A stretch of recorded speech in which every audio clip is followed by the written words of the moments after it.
There is no such thing as work-life balance. Everything worth fighting for unbalances your life. That's a quote from Elaine de Botton.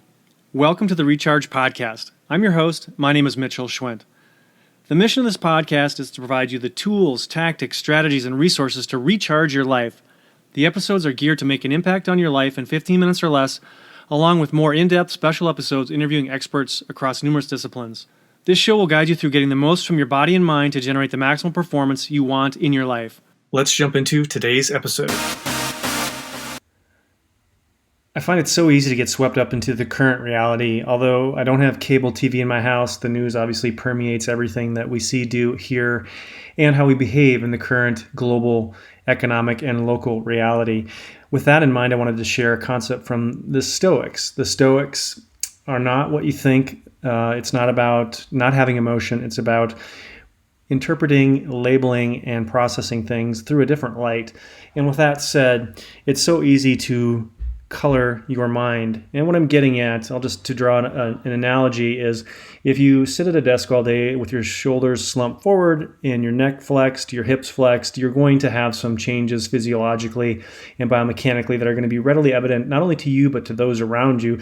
And interestingly enough, on autopsy, it can be quite apparent that a person worked in a sedentary job based on their spine appearance and physiologic changes that are evident in the tissue. Same thing with shoes. This goes way back to ancient customs of binding of the feet. And obviously, if you're cramming your feet into small shoes, you're going to have some permanent changes that affect daily function. The same goes with our mind and the thoughts that flow through our mind and the way we color them, or another way to say that is how we interpret them. If you're somebody who tends to be a half empty glass versus a half full glass, those thoughts will permeate into everything in your existence and thought flow pattern. We, unfortunately, as a human species, have a massive amount of ants crawling through our brain, which are automatic negative thoughts.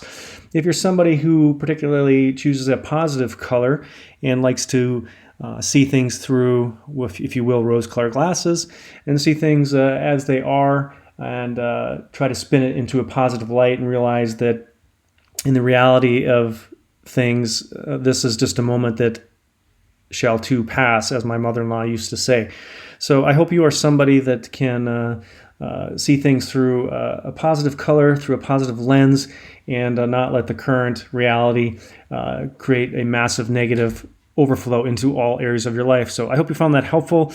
As always, I'd love a comment, subscribe, share feedback. You can find this on iTunes, Stitcher, SoundCloud, and all the usual suspects. I have a YouTube channel, and also I invite you to a private Facebook group. I had an open Facebook group, and I found it getting sort of clogged with nonsensical messages that didn't really fit a theme or were incongruent with what I'm trying to do here in terms of positivity, health, longevity, mindfulness.